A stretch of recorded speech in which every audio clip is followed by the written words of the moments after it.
So our game Masters of Destiny solves the problem of crowd simulation and proper urban planning.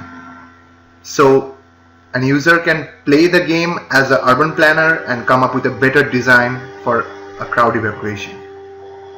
So this is our framework, and now you have some elements to place like pillars, doors and walls. The walls and pillars, how many numbers are provided for that level, you have to place all of them to start the simulation. So this is how you place a wall. You have to just click on the two walls to connect the wall, and if it's too small you'll get some constraint messages. So like if it's not connected, it will be marked as red. This is how you add the walls.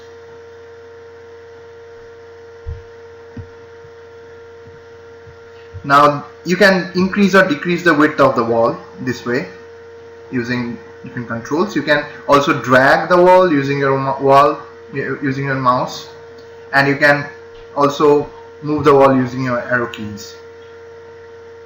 You can also delete the walls by right clicking on it. Now you have to place the pillars. So the pillars count how many is provided, you have to place it. It's only allowed to place a pillar on the floor, so which is the plane, and you can place the pillar anywhere else. So this is how you can decrease or increase the pillar width. If you place a pillar somewhere else, you'll get some constraint messages, and you can delete a pillar by clicking on it. Now there are some other constraint messages as well other than pillar placements, and now you have to place the doors. So choose wisely, because doors are limited. You have to place the doors in a way that if a crowd is in that room, he should have an exit path, and you have other constraints that is provided. So once this is done, all this is placed, you will be allowed to click on to the next stage, which is choosing different type of parameters, that is level of service. So there are other constraints as well. So once this is done, so you can choose the different level of service. So it's like if it's lower level of service like level A, the crowd is very less. If it's on higher side, so it's like too much crowded, it's like LOSF, that's the highest. And you have the average one, this LOSD. Now you have level of aggression. So people are more aggressive in this case.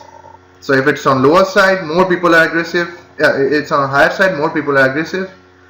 And at lower side, less people are aggressive. Now there is a homogeneity. So if it's on lower side, there is less people looking homogeneous, having different size, width.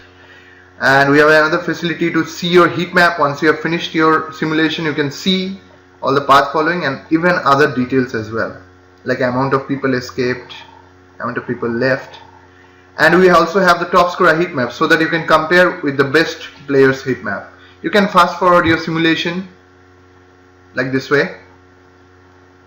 This is an orthographic view for your help, so you can move into orthographic view to place the walls and all if you don't want your camera movement. You can also reduce the mouse sensitivity and increase.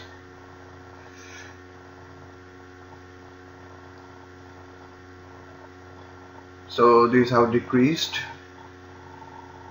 and these are the different levels. So how it's increasing in size and difficulty. So we have 5 levels, and we have given different kind of controls, all the controls mentioned. We also have given the tutorials and other stuffs, and we also have the option to reduce the volume control, like there's a background music when the games runs.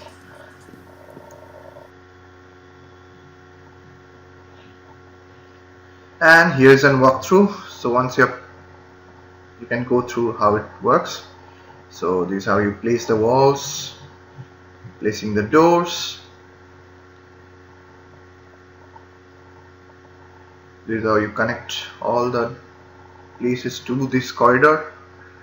So then you place the pillars, then you can select your level of aggression, level of service, and your homogeneity, and all the crowds goes out, and you get a score, and you can get to see the heat map. You can compare with your top scorer heat map. Again, I'd like to thank